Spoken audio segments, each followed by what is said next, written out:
This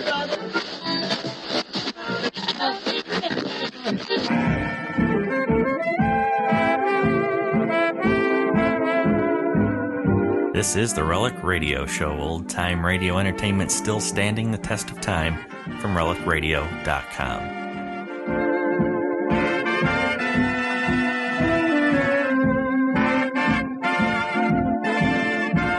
This is the Relic Radio Show, 60 minutes of old-time radio drama brought to you every Tuesday by relicradio.com. Our first story this week comes from Cavalcade of America. We'll hear their episode from March 25th, 1952, titled Breakfast at Nancy's. After that, it's the Damon Runyon Theatre and The Hottest Guy in the World, their episode from February 13th, 1949. Makers of better things for better living through chemistry presents the Cavalcade of America. Tonight's star, Susan Hayward. Tonight's story, Breakfast at Nancy's.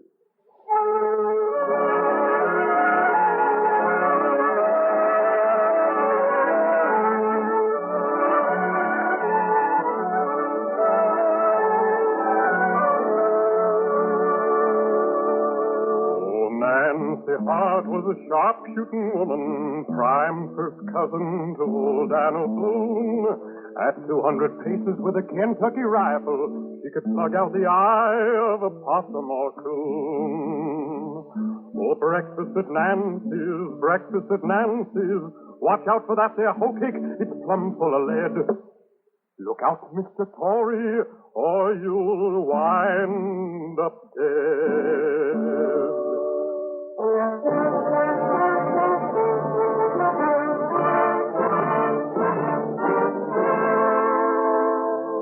Up in the northeast corner of Georgia, close to the Savannah River and the Carolina line, you'll find Hart County, named for Nancy Hart, cousin to Daniel Boone and kin to General Daniel Morgan, Revolutionary hero.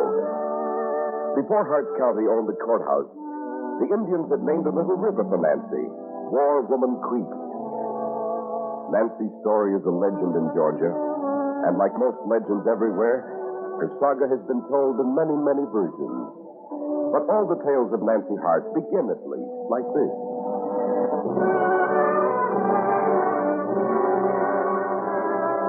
It's a summer evening about the year 1778, the third year of the Revolution.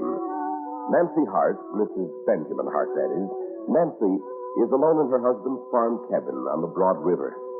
Supper's almost ready. Suki. Oh, Suki. Morgan? You Morgan. Children, it's supper time. Out for a bite, Mrs. Hart. Hey, Mrs. Hart. Who's there? Don't come any closer out there. I've got a gun. It's me, Mrs. Hart. Royston Tolliver. Tory old man Tolliver. Oh, come in. Come in. I declare, ma'am. You don't have to bar your door shut in an old friend's face. Don't I, though? Yes, I reckon you do at that. Can't be too careful. I'm sorry, Royston. I couldn't see you down the hill. There were things the way they are. Yes, with things the way they are. That's what I come to see you about. I've been sent to see you. Sort of a committee of one from your old neighbors. I'm not going to leave this farm, Roy. I'm not going to leave my home. But why? Everybody's safe up country but you. All your neighbors, all that ain't Tory scoundrels, that is. And how about you? Oh, sure. I'm too old for them scallywags to bother with. I don't know nothing they can steal. Now, look here, Nancy, girl. Your friends have sent me to plead with you. No, I'm staying here. Right here. But your husband... Benjamin was Colonel Clark's militia where it belongs. And this is where I belong. But why? It ain't fair to Suki and Morgan. I need them with me. Mr. Tolliver. Yes, ma'am? Can I trust you, Roy? Why? Folks around here been doing just that for nigh on to 70 years. I'm no barn-burning Tory traitor, if that's what you mean. I guess I'll be getting along. Wait a minute. Mr. Tolliver, I'm staying on here for a purpose. I'm not just stubborn. So? Colonel Clark up north has to keep in touch somehow with the other troops down to the south of here. He has to send couriers and they have to rest somewhere.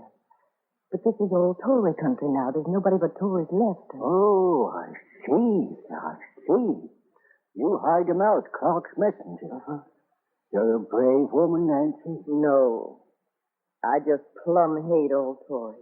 Like Wilkie Bowman. Like Wilkie Bowman specialist. Most special. He's the head man around here now that all the decent folks are gone, and he swears he'll make you his wife yet. He ain't never give up. Well, he's a good many years and 2 children too late. Hey, Sue's children, did you see them? They were playing down by the old well with that conch shell I gave you, the Florida shell. They weren't blowing on it. I told Morgan never to... Shucks, they was just pretending. Oh, here they come now. Susie, Morgan, didn't you hear me calling you? Oh, we came running, Ma. Don't you believe him, Mother? He wouldn't put the conch shell back. He made me chase him all over the woodlot. Morgan Boone, I don't want you to touch that shell again. You hear? But you taught me to blow it. Morgan. Yes, Ma. Now say howdy to Mr. Tolliver here. Howdy, Mr. Tolliver. Evening, children. Well, ma'am, Mum's the word with Royston Tolliver, and do be careful. Well, I'll be moving along. Nonsense. You're going to stay to supper. Can't I persuade you? Persuade me? Why, ma'am, anybody in North Georgia who'd refuse an invite to eat Nancy Hart's cooking, why, he'd be as crazy as King George III. Crazy. Well, set then. And you, Morgan Boone Hart. Yes, Ma. You go wash your hands. They're filthy black. Get now. Get.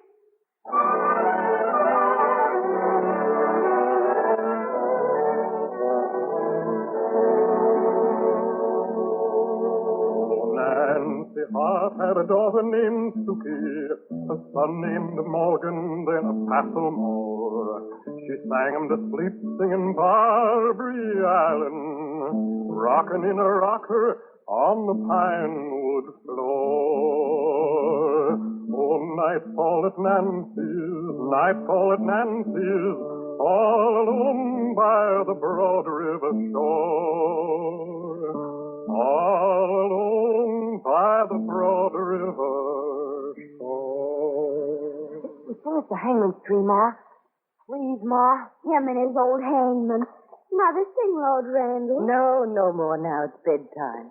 And Susan, you two are getting mighty old to be sung to. But you sing so beautiful, Mother. You said I ought to learn how to. Suki can't sing. No more than an old frog. She sounds like the concorn. Morgan, like I told you, I want you to leave that conch shell be. Leave it stay right where it is on the shelf of the well, you hear? Gosh, what's so special about that old horn? I can blow it, but it don't blow good. Maybe I'll tell you someday soon. But there's one thing I want to tell you now, and over. I hope you know it already in your blood and in your bones. You, Morgan. Oh, gee, what? You've got good blood in you, son. You're kin to Colonel Daniel Morgan, him that fought at Quebec and at Saratoga, and to Daniel Boone, who's gone on west. Never be afraid, son. I ain't never been, Ma. Don't you be. And Suki, I'm not afraid, Mother. don't you be. There's nothing to be afraid of, ever, if you're good and sensible and not afraid. There are things I might have to ask you to do, Suki. Hard things. And maybe soon. And the first thing is, if you're upstairs in bed and you hear noises down here, you stay up there. Listen, I call you. Listen. What's that?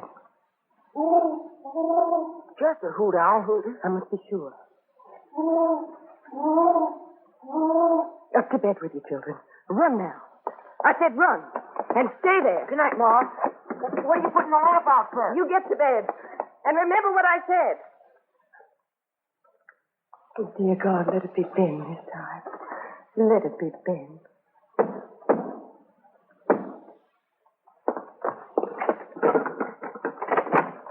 Quick, ma'am. Let me inside. Who are you? Cliff Elders. Sergeant Cliff Elders. Georgia Militia. Courier for Colonel Clark with dispatches. They're after me, ma'am. Have you seen my husband? Is he still alive? Alive and kicking not 3 hours ago. But, ma'am, there's no time for questions. Ben said you had a place to hide me here. Yes, I do. Ben fixed it up before he left. There's a false bottom to the wood bin by the fireplace there, and a little room below, hollowed out in the dirt. Ben dug it about 4 feet down. Good. Now, look, I'll have to talk fast. Colonel Clark has sent a scouting party south, sort of a feeler. Your husband's in command. I rode ahead of him to look for any Tory bands. Well, I found one. 3 armed riders up by the fort near Dewey Rose. Uh-huh. I outrode them. I doubled back here. Tethered my mare in a barn up the road, and I hoped she's well hid. Then I started hooting like an owl, as Ben said to do. Great jumping, Jehoshaphat. I thought I'd have to hoot all night before the lamp went out. You say there's a scouting party here? Yes, ma'am. And then? Your husband planned to camp real close, just above the fork. He wanted to see, and I can't blame him, but for heaven's sake, ma'am, hide me. Over here. In with you. Under the floor. You'll have to sit up. It's not big enough to lay down in, but there's air enough. I see a double bottom to it. Thank you, ma'am. Sergeant Elbers, can you hear me down there? Just barely, ma'am. There's horsemen coming up the hill. Stay quiet. Don't move at all. I'll do that, ma'am. Can't move anyway.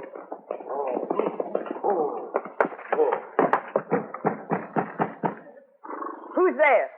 Never mind who's here. Open up.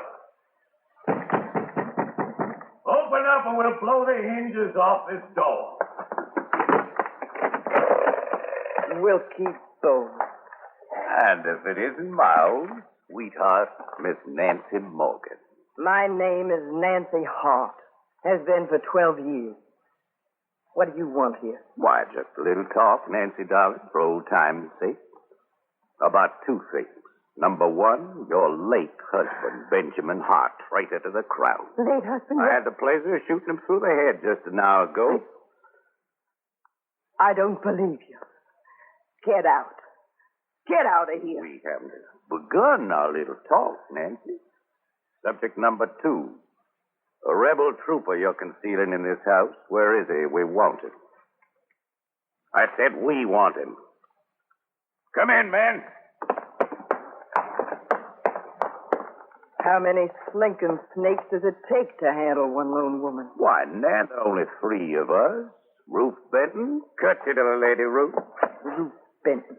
Convicted horse thief and jailbird wanted in Carolina across the river. A pleasure, ma'am. My, Wilkie, she's got a tongue, this one. I found that out long years ago. Always liked it in her. Who's your other bootlicker, Bowman? Oh, him. He's a stranger in these parts, my dear. Name of Sam Saddle.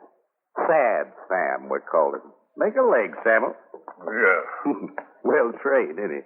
Like an ape. Sheriff after you too, Sam? How did she know that? Her eyes as sharp as her tongue. Now, Nan, darling, the trooper. We know he's here. Where is he? All right. We have plenty of time. How's about a little drink for visiting gentlemen? Jugs on the table. You saw it, I reckon. I did. Step right up, friend. For you, Ruth? Sam, you old dog? There. And now you, Nancy, love. Surely you'll drink with us for old time's sake? I will. I'll take a swig or two. Well, you will? Good. Here, then. I'll take the first swig to General George Washington and the Continental Congress. So. And the rest of the mug, all of it, Wilkie Bowman, goes right in your face.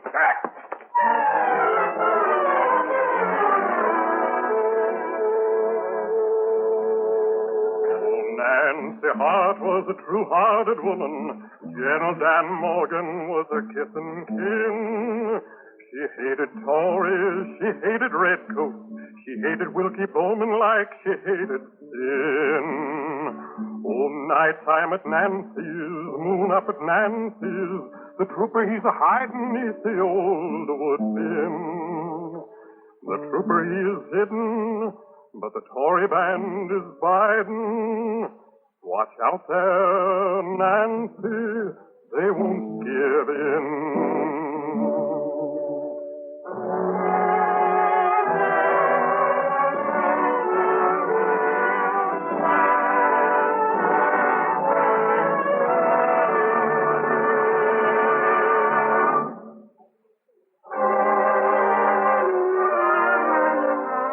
Listening to the Cavalcade of America, starring Susan Hayward. Sponsored by the DuPont Company of Wilmington, Delaware, makers of better things for better living through chemistry.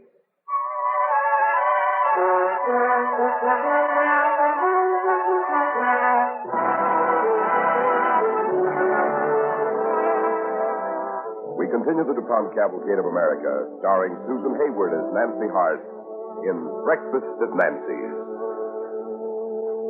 Nancy Hart was a home-loving woman. She stayed in her cabin by the broad river shore.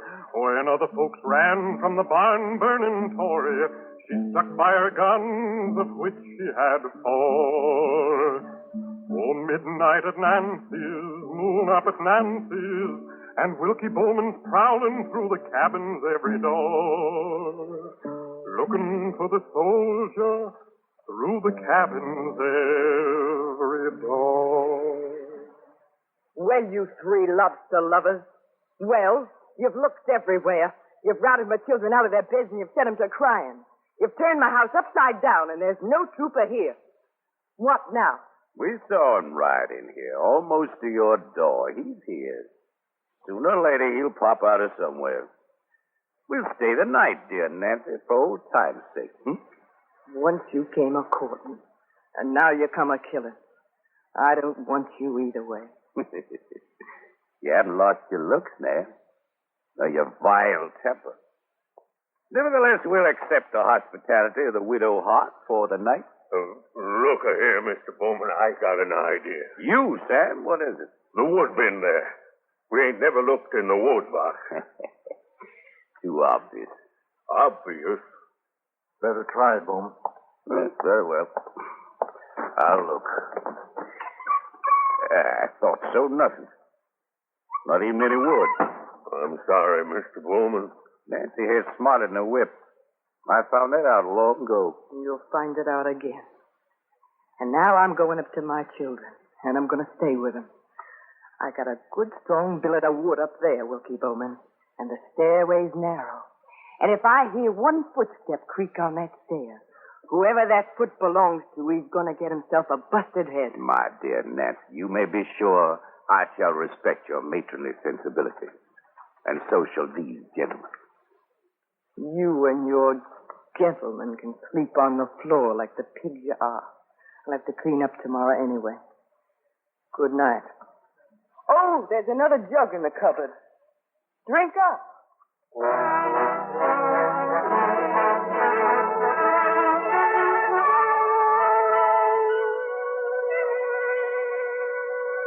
Morgan, Suki, are you awake? Yes, Mother. Sure, Ma. Have they gone? No, they won't go, not till after dawn. Children, you remember what I said about not being afraid? Well, who's scared? Now listen to me very careful. These bad men will wake up drunk and hungry. They want me to get breakfast for them. I'll say I will, but I'll say I need water. I'll send you, Morgan, to get the water. I don't think they'll watch you. Well, should I get the water? No. You go down to the well, and then you take that conch horn and blow on it. Keep blowing on it. You can blow on it hard, son? Oh, I sure can. I can make a big noise. You make it, and keep on making it. It's a signal to your father. Well, it's a signal to your father, I hope. We'd fix it that way. Now, you, Suki. Yes? I'll send you out with Morgan. But don't you go down to the well. No, Mother. What'll I do? You must be brave, too, Suki. These men have left their rifles against the window on the stable side downstairs. The window's open. Now, when you go out with Morgan, you sneak around by that window. And when you get a chance, you reach in and get one of them guns. Can you do it, Suki? Yes, Mother. I'll be very quiet. Good. Bring the gun around to the kitchen and hide behind the door outside there. And if I yell, Suki... Quiet, Mother. Yes, child. If I yell, Suki, you push open that kitchen door and hand me the gun. Can you do it, Suki? Yes, Mother. I think you can. And now let's say our prayers.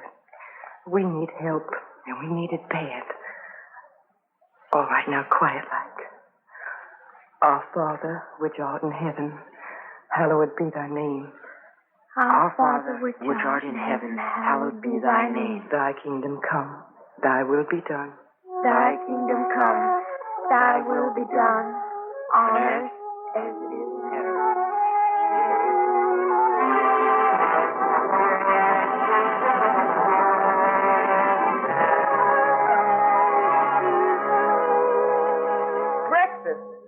Breakfast? You expect me to get you food to eat? Why, yes, my love of old. Just for the three of us, Ruth here and me and you. And your brats if they're about, of course. My children are in the kitchen.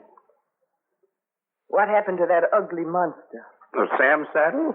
Why, Sad Sam has been much taken in liquor. I'm afraid he went to sleep at last in the wood bin. In a wood bin? Yeah.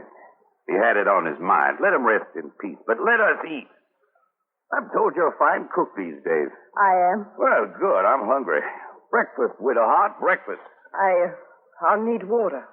I'll send the children for it. Oh, no. Ruth here. Be glad to oblige. Ruth, get up. Yeah, what? Go get some water for the lady. Come on. Get your own water. I want to sleep. The children will get the water. They'll with you. I'll fetch them. Morgan. Suki. You, Benton, get up. Hey, what you doing? Quit kicking. Get up. We got work to do. That messenger from the rebel general is somewhere in this house. Now, we'll eat first, and we'll set fire to the place. Fire! Fire! Quiet, Joe. The children have gone for the water. We'll have breakfast shortly. Though your Tory friends have left us little in the way of victuals. You want water? Oh, I see Mr. Benton's pulled himself together. Well, I'll go get water. Show me where's the water. I'll go get water. That won't be necessary. Morgan and Suki are used to lending a hand. They're very fine children. To think they should have lost their dear father. And they're so young, too. I don't believe you. I've never believed it. Ben's alive. I know it. Bowman, you hear a horn? Ruth, you're drunk. I haven't. I do hear a horn. In the wood bin. Listen, there's somebody in the wood bin. Sam Saddle's in there. He's sure raising a fuss. Suki! Suki, child, now's the time. Please don't be afraid, Mother. Here it is. What's this? Wilkie, she's got a gun. Stand back, Wilkie Bowman. Get back there, Benton. Don't you go near that fireplace. Stay away from that wood box. She's got one of our rifles. The brat just step for her through the window. Sergeant Elbers, if you can hear me, stay still. Stay right where you are. So that's where he was. Under the wood box. Clever, clever Nancy. Nancy with my rifle. Nancy pointing my rifle at my heart. You can't pull the trigger, Nancy. Stand back, Wilkie. I don't want to kill you. Of course you don't.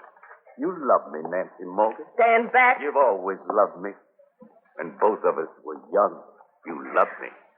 Give me that gun. I drove you back then. I'd have none of you. None of you. I clawed your face. I bear the mark still. Look at it. On my face. In my heart. But you love me. And you'll not pull that trigger. I'll move so quietly.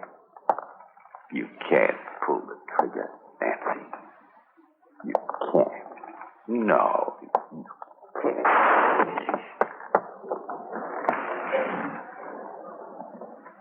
He killed my husband. No, ma'am. No. He was just boasting. Your husband's still alive. Don't let him be hard on me. Don't let him be... They're coming now. They're coming. They heard the signal. They heard the horn. Speak up for me, ma'am. Speak up for me. I've done you no harm. All right. Do this for me, then. Get Bowman's body out of my sight. Get him out of here. I'll do it, ma'am. I'll do it. Nancy! Are you here, Nancy? Ben. Oh, Ben. Nancy. Oh, Ben, it's been so long. So long. I tried to get back here. I've wanted so to get back. He said he'd killed you, Ben. But I never believed it. Never. Me killed? Why, do I look it? The sergeant said you were all right. Sergeant Elbers, where is he? In the wood box. I was under the wood box. Then I spent the night in drunken, dissolute Tory company. The big lummox snored all night. I had to fight my way out. Man, am I hungry. Cliff, I'm sure my wife here can provide us all with breakfast. How about it, Nancy? It's on the fire, Ben, in the kitchen. Suki, Morgan, come help your mother. Help me again, children. With breakfast. Come on.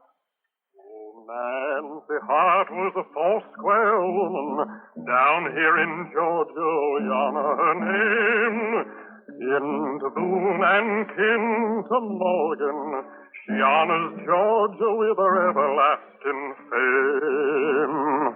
Oh, breakfast at Nancy's, sun up at Nancy's, oh, cake and honeycomb and fresh pumpkin pie. Hot as the sunbeat, cool as the moonbeam, light as the laughter that gleams in her eye.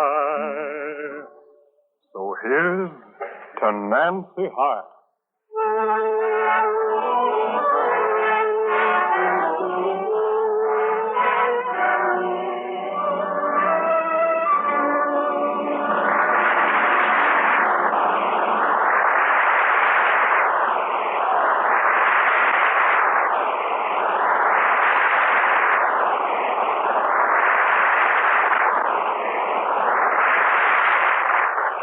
Thanks to Susan Hayward and the Cavalcade Players for tonight's story, Breakfast at Nancy's.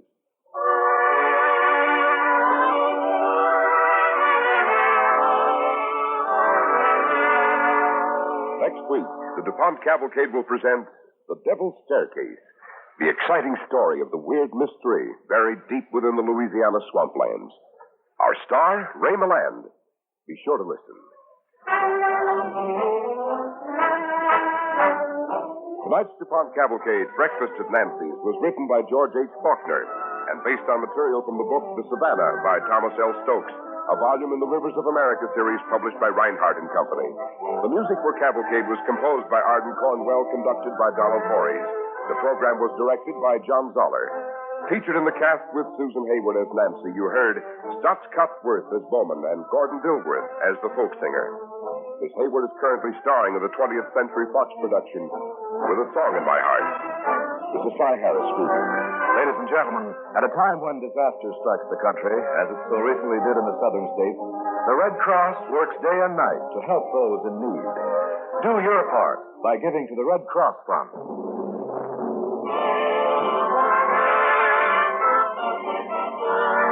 Don't forget next week, our star, Ray Milland. The DuPont Cavalcade of America comes to you from the Belasco Theater in New York and is sponsored by the DuPont Company of Wilmington, Delaware, makers of better things for better living through chemistry.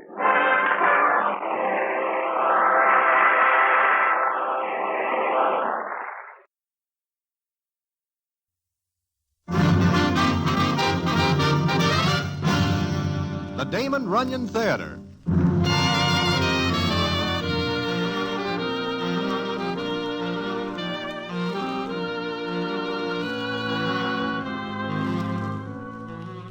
Once again, the Damon Runyon Theatre brings you another story by the master storyteller, Damon Runyon. And this one, the hottest guy in the world. And to tell it to you, here is Broadway. Thanks. The chances are you never hear of a citizen who is called Big Jules. But the police of 48 states and outlying territories are more than somewhat familiar with him. Now, this is a story about him, a gendarme named Johnny Brannigan, and a doll named Kitty Clancy. Also, there is a genuine gorilla named Bongo mixed up in the story, which may seem more than a little unusual. And it is. And I will tell you the story in a minute.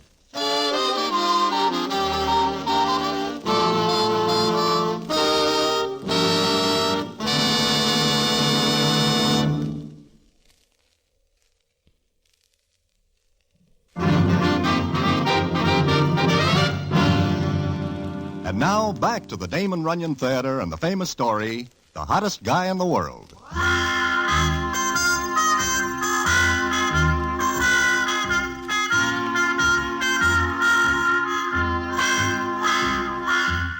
Well, as they say in books, to set the scene for this story, I have got to go back maybe 2 or 3 years ago. It seems that Big Jules does something at which the state of New York is very mad. In fact, the state sees fit to present Big Jules with a 5-year layoff at the citizens' expense. Well, he serves the time, and the day comes when he sees the bars closed behind him instead of in front of him. But there is somebody waiting for him. Hello, Jules. Well. If it ain't Johnny Brannigan. That's right. Copper.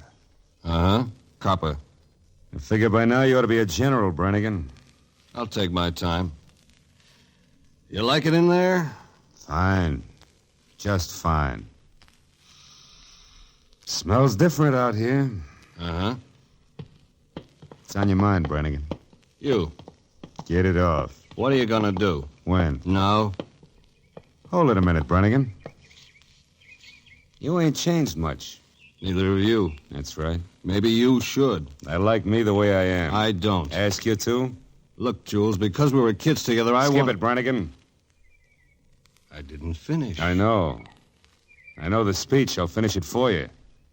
Because we were kids together and were pushed around on the same block, you're going to give me advice. I don't like you enough to give you advice. It wouldn't go through your skull anyway. So this is a warning. I don't want that either. The first time you get out of line is too bad. Tough copper. Tough con. We're even. So long.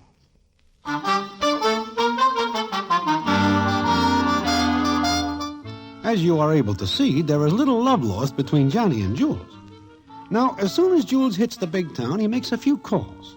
And one of these calls is at the home of a doll named Kitty Clancy, about whom Jules is more than somewhat fond. And when he sees her, the scene is as follows. I'm glad to see you, Jules. I'm glad to see you, Kitty. Will you sit down? Yeah, thanks. You look well. I am. You? Oh, just fine. Hey. We got a great conversation going here, huh? Well, there doesn't seem much to talk about, does there? I could give you the story of my life for the last 5 years. I'm sorry, Jules. Forget it. You been doing all right? Yes. Have you seen your mother? I will. You should have seen her first. Yeah, I guess so. Kitty. What? How come you didn't once come to see me? You know, even in Sing Sing, they allow visitors. I was very busy, Jules. So awful busy. My kid brother going to school. He's got no one else but me. Oh, sure. No, it's all right. I was just going to have some tea. No, thanks. I got to be running along. Just dropped in to give you a nod. I'm glad you did. Yeah, so am I. Gives me a better idea how I stand. What do you mean? I got to draw pictures. The minute you opened the door for me, the temperature dropped 100 degrees. Got real chilly. I didn't mean to make you feel that way, Jules. It's just that... Give me a look, Kitty. That's it. Don't worry, I ain't going to be a movie con. You know, the guy gets out, he sees a doll, she cries all over him. He says he's going straight, the next thing they got 10 kids and he's running for mayor. There's something I want to tell you, Jules. Something real important. Nothing's important, Kitty. Nothing. But this... So long.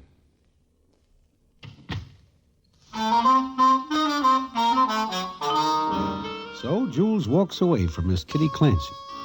Then he makes another call. This one is to his mother, who lives over on 49th. And what goes on there is this. Ain't you hungry, Jules? Oh, sure, Mom, sure. Real hungry. You're not eating? No, I'm just taking my time. I like to smell the food first. Oh. How long you been living here? 5 years. Oh. It's all right. It's not big, but then I don't need much room. No, I guess not. You didn't eat a bite. I guess I wasn't so hungry. It's all right I open the window? Sure it is, Jules. I'd like to be able to open the window. You know, you never think of something like that when you can do it. When you can't, it gets important. I can stand here and open this window and look out on the street. I can open a window. Mom. Jules. What are you crying for? I don't know. I'm back, ain't I? Yes. Or am I? What do you mean? I ain't back. Not all of me. I guess I left a couple of pieces behind at Sing Sing. I tried not to cry, Jules. Well, then don't. Cut it out, you hear? Cut it out. All right. Not as much right coming back as... Oh, I don't know. Where are you going? Out. Where? I don't know. Someplace people don't know there's pieces of me missing. Do you have to? Yeah, I guess I do. You're mad at me? Sure. Real mad. Here.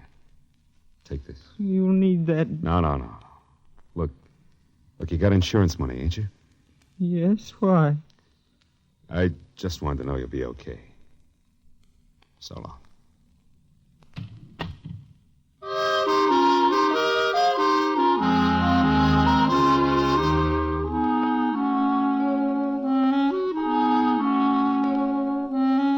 And that is the last anybody sees of Big Jules. But we hear about him, and what we hear is not so good. Then 3 years go by, and one night I am sitting in my hotel room, and I hear a knocking on my door. Okay, come on in. Yeah? What can I do for you, and who are you? Don't you ever get tired of this room, Broadway? I never get tired of anything I like, and as far as I am concerned, the conversation is over. Goodbye. I just got here. Invite me to sit down.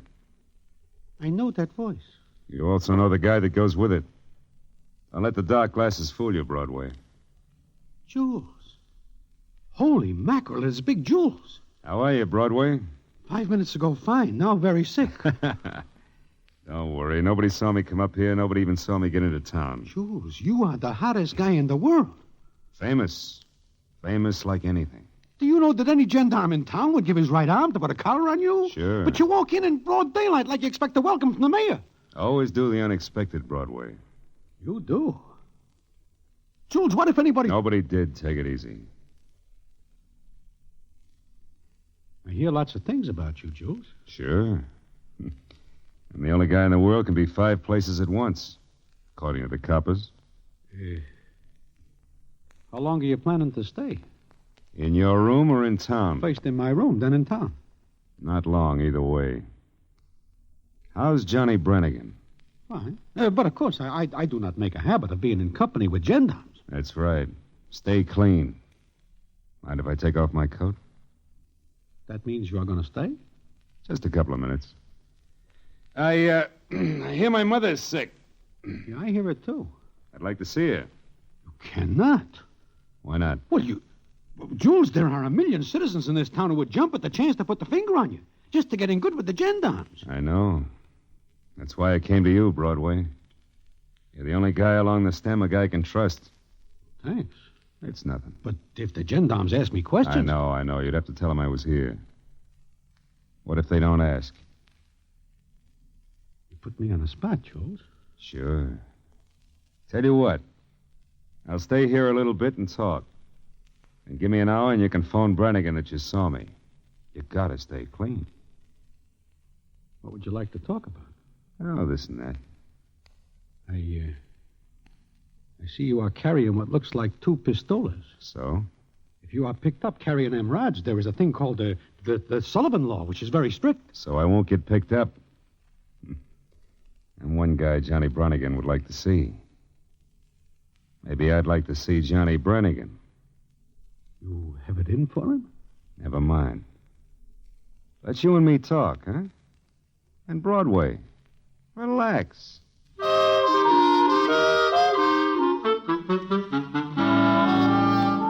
Relax, he says. There I am sitting with the hottest guy in the world. Even if he only does half of what they say, he is still better than 6 to 5 over anybody else. But he talks. In any minute, I'm expecting the gendarmes to walk in and then end 2 careers. I do not pay much attention to what he says until I hear... Did you ever shoot a rat, Broadway? Huh? What'd you say? I said ever shoot a rat. I never shoot anything. You been listening to me? Oh, sure, Jules, sure. Okay. Well, I had a hideout in Canada because there was a bum rap against me. But a guy like me can't argue. I can understand that. You know what time it is? Why? You going someplace? I do not know. Am I? Relax. Well, as I was saying, I hid out in an old warehouse for 2 solid weeks. All I had for company was rats. That is very lonely. Yeah. But you know what? I got so I could knock off one of the ugly nibblers all the way across the big room. Big as a barn it was. Does nobody hear the shots? No. The place is way out in the sticks. You know, I got so I could call my shots on those rats. I knew just where the slug would hit. Yeah. You You don't seem interested. Oh, sure I am. Well, when I got tired of that, I did some reading. You do some reading? Yeah. There was a case full of books. All on medicine, surgery, things like that. Yeah, well, those are handy things to know, if you are a doctor. You're wrong, Broadway. I learned a lot. I bet I learned almost as much in those 2 weeks as a lot of guys learn in 2 years. Sure, but what good does it do you? Who knows? Well, thanks for letting me stay a while, Broadway. I gotta be going now. Oh, must you? Thanks for dropping in. Hey, you can see Madison Square Garden from this window. Jules, do you have to stand in the window? What's going on in the garden? They're moving a circus in. Circus? You know, I haven't seen a circus since I was a kid. Broadway, come here. What do you want, Jules? Let's you and me mosey over there and watch them unload the animals, huh? You and me? Me? Come on. With my dark glasses and dyed hair, nobody will ever know me. Jules, please. I promise you, Broadway, if anything starts to happen, I'll step away from you. Fast. If anything starts to happen, I will fall away from you. Real fast. Come on, get on your coat. I want company. Of all days for me to be home, I have to pick this one. Relax. Look, at least leave them rods here. No, not here. Hide them out in the hall. Anything. I'd catch cold without them. Get on your coat, Broadway. You and I are going to watch them unload the animals. That ought to be a lot of fun. I think I will never know what fun is anymore.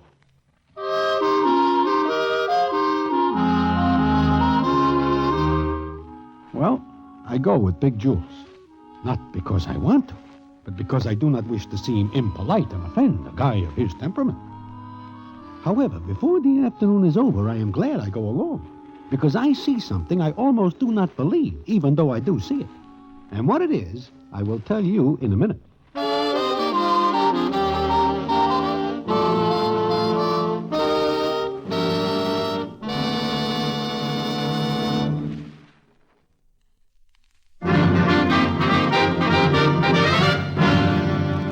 And now, back to the Damon Runyon Theatre and the famous story, The Hottest Guy in the World.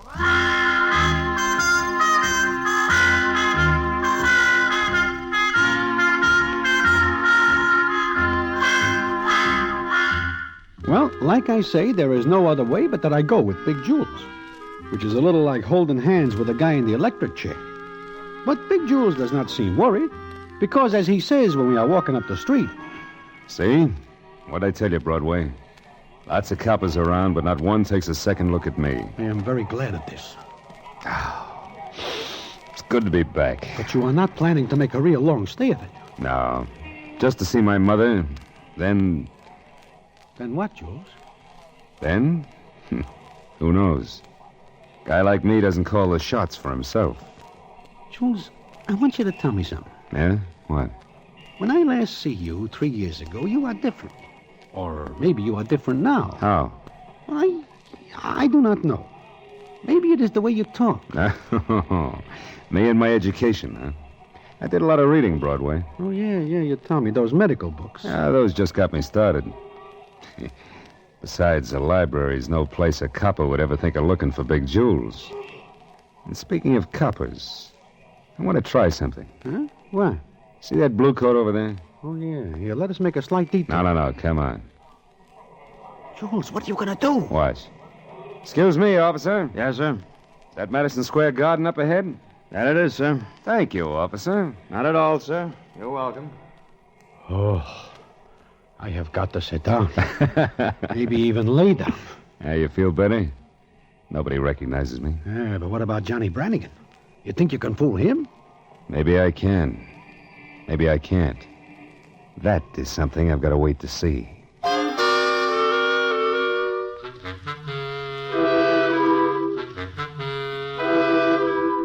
Well, I feel just a little better when we walk, because nobody takes a second look at Big Jules.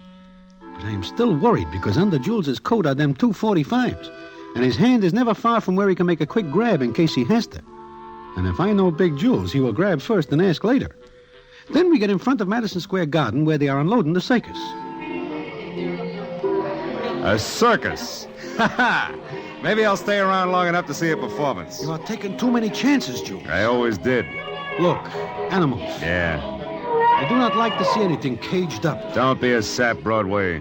Those animals are a lot better off than we are. Huh? Don't believe all that tripe you hear about animals being unhappy in cages.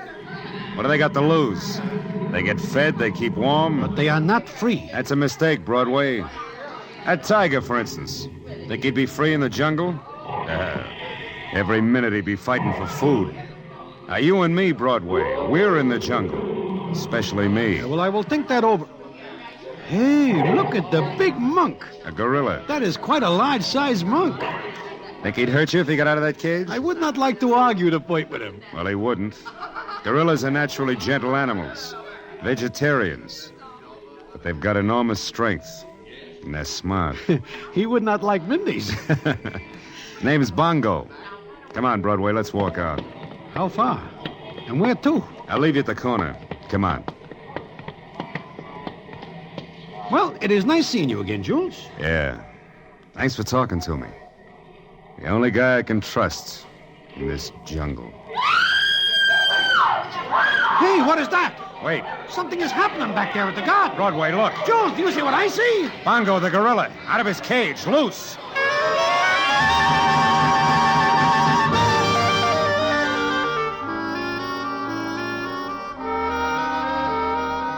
And there he is. That big monk gets out when the latch on his cage is jarred loose. And no matter what Jules says about gorillas being gentle, this one does not look like he is willing to let bygones be bygones. We push our way back, and the scene is as follows. Look at the gorilla climb up the marquee. Say, what is he carrying? Looks like a bundle. I don't know. Please, everyone, stand back. Don't get him excited. He'll be all right. Mike, Larry, hurry up with the nets. They expect to get him with nets. He'll be halfway up the building before they get to him. Jules, look what he is carrying. Broadway, a baby. He's got a baby in his arms. I've never seen anything like this before. Bongo! Hey, Bongo, put it down! Hey, mister. Put it down! Mister, how come he's got the kid? Oh, what? Please, don't bother me. Mike, Larry, get the nets up this side of the marquee. Hurry it up. You better not get him excited with those nets, mister. You better go up and out one of the windows. Yeah, that's right. Hey, Mike, take the nets up another story and don't let him see them. Mister, where'd he get that kid? He grabbed it. I raised him from a baby, and he was crazy about a rubber doll he had. How do you like that? The big monk reverts to his childhood. Jules, if he drops that baby, that will be all. As long as they don't excite him, he'll hold on. No, officer, please, don't shoot. Give us a chance to get him before you shoot. You better do it quick, mister. Looks like he's getting ready for a little climb. What is the matter, Jules? Look. Where? That's Kitty. Kitty Clancy. So what? What's she crying about? Broadway, come with me. Let me through here, will you? Come on, move. Say, let me through, I said. Let me through. Push me, will you? Through here. Kitty. Jules. Holy smoke. Jules, she knows you. You got to get out of here. Hello, Kitty. Oh, my baby. Yours. Oh, do something, Jules. Please do something. Your baby, Kitty, yours? Yes. Hey, lady, we're doing everything we can. Oh, you're not doing anything. Hey, you. If that monk sees the net your boy's got, he'll drop that baby. What else can I do? do? This crowd's not helping any. But, Jules, will you do something? Me? Why? Why? Because it's my baby. I know that. Oh, I see you know that. Well, I guess everything I heard about you is true. Everything. Why not? Get away from me. Get away, do you hear me? Get away. Oh. Jules, you got to get out of here. There are more gendarmes here now than I think there are in the whole city. Yeah. Look, Broadway, if that gorilla sees those nets, he'll drop that kid. There is nothing you can do. He's standing on the edge of the marquee. One slug right between the eyes will do it. What? If you pull a rod here, you will be cooked. One right between the eyes. I think I can do it. It's a fair shot from here. Yeah, it'd have to be good. Jules, look around you. Look around. There are a million coppers with guns, and they are afraid to shoot because they are afraid they will hit the kid. In that warehouse in Canada, I got pretty good. I could put a slug right between the eyes of a rat, all the way across the big room. Jules, even if you do hit the monk, he'll drop the kid down on the pavement. No, he won't. He will, I tell you. No, a slug between the eyes will bring on what is called a defensive reflex. I do not know what you are talking about. You see, there's a split second before the slug kills him. A split second when the body reflexes tend to move back, away from the painful stimulus. Broadway, he'll fall backward, and the kid will only drop a foot or two on top of the marquee. You talk like a doctor. Yeah, I read a lot. Comes in handy. Okay. It's all right. Oh, the baby's not hurt. It's all right. All right, Broadway, let's move out. Nice shot, Jules. Very nice shot. Johnny Brannigan. Don't reach for it, Jules. You're covered like a bookie's bet. Yeah, I guess I am.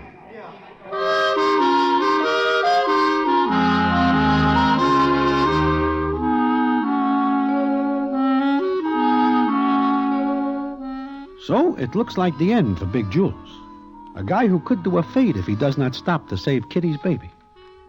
But that is not the end of the story, not by a long shot. And what that end is, I will tell you in a minute.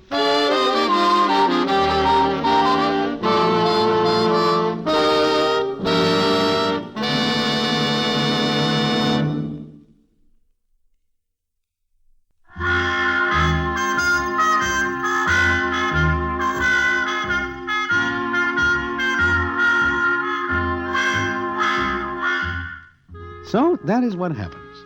Big Jules makes the shot and saves the baby. But he also lets 9 million gendarmes know that he is in town and packing a rod, including Johnny Brannigan. For a couple of seconds, which seem like several weeks, Johnny and Jules stare at each other. The rest of the cops are looking funny at Jules. And then Johnny says as follows. You're a pretty smart guy, Jules. Very. Like a first-class dope. Okay, what goes, Brannigan? Come on. You too, Broadway. Me? Why? Shut up and come on. Walk in front of me, Jules. I'll be more comfortable. I got news for you, Brannigan. I never shot anybody in the back. Even a rat. I'll take your word for it. But walk in front. All right. Get out of the way. Come on, folks. Move aside. Jules, I warn you. You are now cooked like a short-order egg. Sure, sunny side up. That's what I get for having a soft side to my character. All right, Jules, Broadway. In the car, fast. Johnny, why do you take me along? For the ride. Get in. Okay, Eddie, move out. The rods, Jules. Hand them over. Sure. I can get more. I know. Now, I guess you want to see your mother, huh, Jules? Why ask that? Do you or don't you? Yeah. Okay. Eddie, 49th near 8th. I'll tell you where to stop. Been keeping tabs, huh, Brannigan? Smart guy. I've had a tail on you personally ever since you hit town. Did you think you were fooling anybody with that dyed hair and dark glasses? What a smart copper. Yeah. Okay, Jules, you see your mother, then get on the first thing that moves out of New York. Out of New York? Johnny, what are you saying? He's giving me a break, Broadway. That right, Brannigan? Yeah. Yeah, that's right. But I do not understand. I do. That was my kid you saved. Your kid? You and Kitty? Yeah. Sure, I knew it. What? I said I knew it. How? Kid looked exactly like you. In fact, there's a great resemblance. Go on. But you're a very lucky guy, Johnny Brannigan. A very lucky guy. Meaning what? Well, for a minute back there, I almost made a terrible mistake. I almost sent that slug the wrong way. Because it was very hard to tell the gorilla and your baby apart.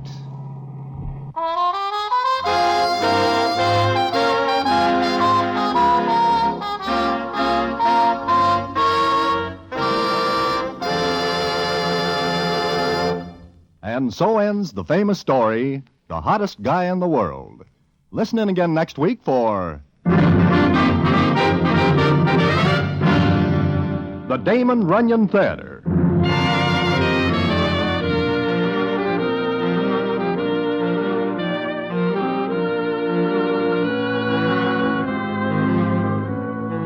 The Damon Runyon Theatre, with John Brown as Broadway, is directed by Richard Sandville, and the story is adapted for radio by Russell Hughes. Vern Karstensen is in charge of production. This is a Mayfair production.